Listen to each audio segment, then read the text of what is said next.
I see some of you have done it. Some of you have taken your freedom to a whole other level. I'm picking on Larry, but Larry's taken his freedom to a whole other level. Judy Walsh taking her freedom to a whole other level.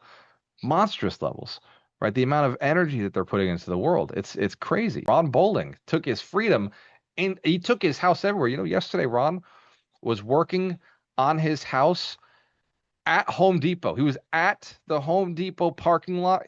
And everybody who's ever been to Home Depot knows this feeling. You're working on a project, you get all the stuff you think you need, you go and you start work, and then you realize, shit, I need to go back to Home Depot to get that one thing I missed.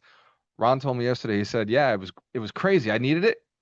And then I walked across the parking lot and I went back into Home Depot, got what I needed, and I was right back in my kitchen fixing my cabinets. In fact, Ron, point to that little handle you put up there, that little metal handle on that cabinet. He installed that cabinet in the Home Depot parking lot because he wanted a life where he could bring his house wherever he wants to go. So whenever Ron wants to do a project, he doesn't have to drive to the project and drive back home. He literally takes his house with him and does the project.